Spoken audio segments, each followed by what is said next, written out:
I'm Dr. Mala Datta. I'm from Computer Science and Engineering, Assam Downtown University. In this video, I'm going to show you an application of the divide and conquer strategy for algorithm design. What we are going to do here is this. We are going to ask the user to input an array of numbers in ascending order. After this, we are going to ask the user to input any given number. It can be any number. It does not have to necessarily be a number from the array. It can be any number.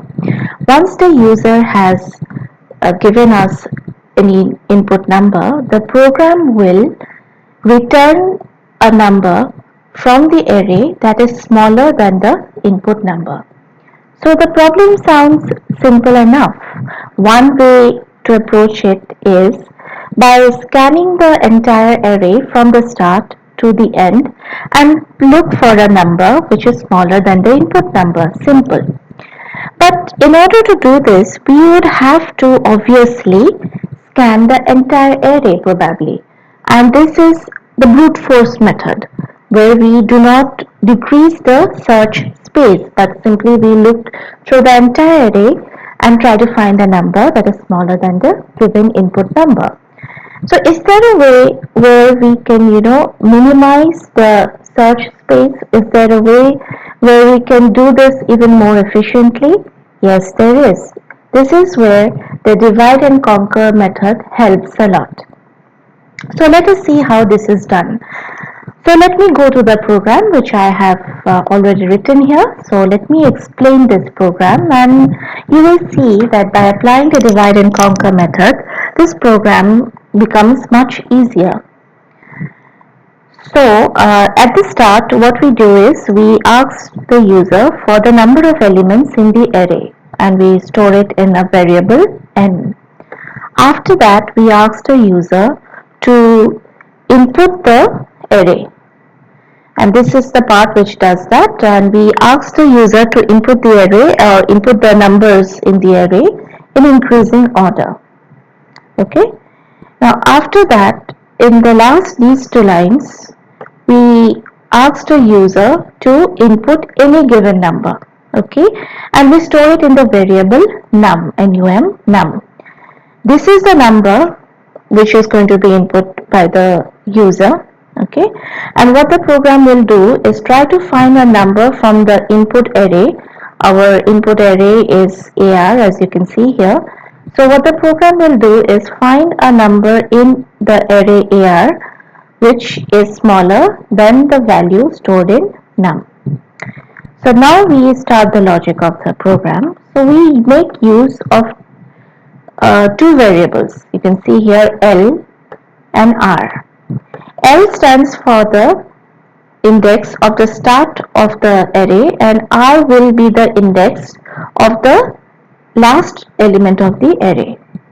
So at the start, L equal to 0 and R equal to n minus 1. Next we have a while loop, and this while loop will continue as long as L is less than R. In the first line of the while loop, we try to find out the index of the middle element of the array. Please remember that the array is sorted. All the numbers in the array are in increasing order. So in order to find the index of the middle element, all we have to do is L plus R divided by 2. That will give us the index of the middle element of the array, and it will be stored in the variable mid. Now let us look one by one at the different cases that are possible. So let's look at this first case here. Okay, so this first case is when we compare the variable, the value in the variable num. This is the number which was input by the user. We compared it with the middle element of the array, as you can see here. And if the middle element is smaller than num, then our work is done. So we simply return that number to the user, and we set a flag. This flag variable was initialized at the beginning here to 0, and if this case is satisfied, here we set it to 1 and we break out of the while loop. Okay, I will talk more about the significance of this flag variable a little later in the program. Okay, so let's go to the next possible case.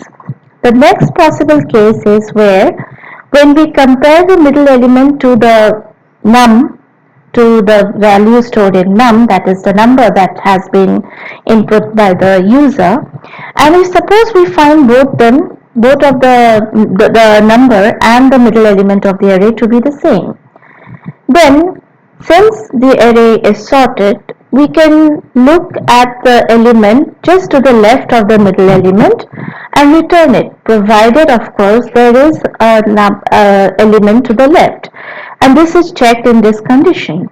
Okay, this condition gives us that yes, there is an element to the left. That means we are not looking at a single element array. Okay, so in that case, yes, we just return the number or the element to the left of the middle element, and again we set flag equal to 1 and break out of the while loop. This is our second case. Let's go to the next possible case. In this particular case, what happens is that we are again comparing the middle element with num.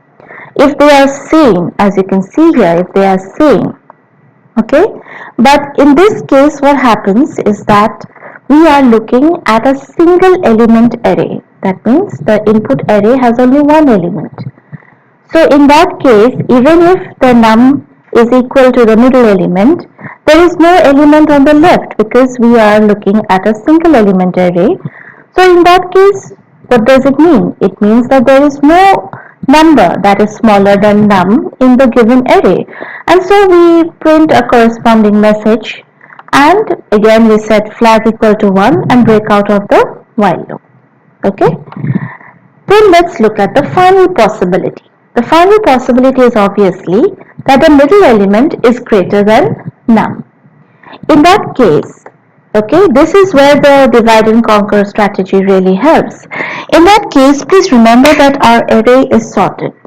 So, if the middle element is greater than the number which has been input by the user, it means that all elements from the middle element to the right of the middle element, all the elements to the right of the middle element will be greater than the number, and that is not what we are interested in. We are trying to find a number which is smaller than num. So we discard the entire subarray to the right of the middle element, and so we reset the value of r to mid minus 1. Please remember, r stands for the index of the last element of the array that we are going to be looking for. Okay, so r is now set to mid minus 1, and again the while loop starts once again. Okay, so we again, this while loop is again continuously, it keeps on executing. Okay, until one particular case is satisfied or till this condition becomes false. Okay, now when we break out of the while loop, okay, this is where the flag variable becomes very important. If the flag has not been set to 1, that means if it had not entered any of the possibilities, then obviously again we have to give a message saying that the number that the user wanted to search for, we have no number in the input array that is smaller than that number. So a corresponding message is printed here in the end if flag is still equal to 0, because please remember it was initialized to 0 at the start. Okay, so this is the program. So as you can see, we can do this program without looking at all the elements in the array, and this is the divide and conquer strategy as opposed to the brute force method, which looks through the entire array to look for an element that is smaller than the input number. Okay, so let's do one thing. Let me compile this for you. Okay, so that's done. Now let me run this for you. Okay, so it's asking me for the number of elements in the array. So let me say 5. Okay. Now I am asked to enter the elements of the array in increasing order. So let me do that. So let me say 2, 7, 9, 11, and let's say 18. Now it's asking me for a input element. Let me say I give 8. Okay. So a number which is smaller than 8 is 2. Yes. So 2 belongs to the input array and it is smaller than 8. So our execution is correct. Let me run this once again. Okay. Yeah. So again it's asking me for the number of elements. Let me give 6 this time. Let me enter the elements one by one. Okay. So suppose my input element is, let it be 1. Okay. What does it say? There is no number smaller than 1. Right? So that case is handled as well. Okay. So this is how we can run this program. This is how the logic can be developed using divide and conquer strategy. I hope I was able to explain the principle behind it. Thank you.